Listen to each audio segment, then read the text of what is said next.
আগে এই ভিডিওটা দেখেন, পরে আমি কিছু কথা বলতে। Hello guys, welcome back to my YouTube channel. সম্পূর্ণ কোরআন শরীফ যে ছোট্ট শিশুটা লিখেছে তার হাতে রাখতেই কষ্ট হচ্ছে। লিখতে কি কষ্ট হয়েছে? জি না, কোরআন যেহেতু অনেক মধুর বাণী, সেহেতু আমার লিখতে কোনো কষ্ট হয়নি, আল্লাহর কালাম যেহেতু। আচ্ছা, আমি কি তোমার কাছ থেকে একটা আয়াত শুনতে পারি? অবশ্যই। শোনাও, এটা আমাকে দাও। يا عبادي الذين آمنوا إن أرضي واسعة فإياي فاعبدون كل نفس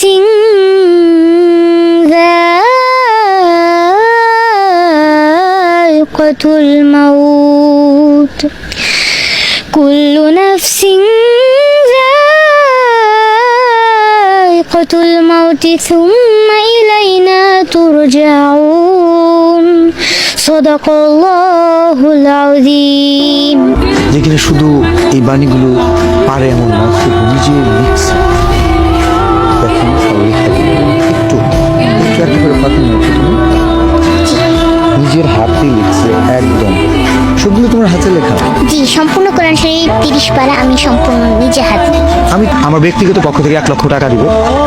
অ্যান্ড আমার ভালোবাসার মানুষ যারা আছে সবাইকে নিয়ে ওনার জন্য এমন কিছু করব, ওরিনার জীবনে একটা ইতিহাস হয়ে থাকবে। সম্পূর্ণ কোরআন শরীফ যে ছোট্ট শিশুটা লিখেছে তার হাতে রাখতেই কষ্ট হচ্ছে। আপনাদের কাছে খুব কিচ্ছু চাই না, শুধু একটা শেয়ার চাই ভিডিও। ভাই একটা কেন, লাগলে 10টা শেয়ার করব, কারণ আমাদের একটা শেয়ারের মাধ্যমে এই ছোট্ট বোনটা যদি জীবন বদলে যায় তাহলে কোনো সমস্যা নাই শেয়ার করতে। আমার সাথে একমত যারা, সবাই একটা লাইক করে সেই দ্রুত এই ভিডিওটা শেয়ার করে দিবে। যেই যুগে ওর বয়সী মেয়েরা এবং নাচ গানে মগ্ন থাকে, সেখানে এই বোনটি 30 পারা কোরআন শরীফ নিজের হাতে লিখছে। যদি বিবেক থাকে এই ভিডিওটা শেয়ার করেন, আর যদি বিবেকহীন হয়ে থাকেন তাহলে ভিডিওটা টান দিতে পারেন।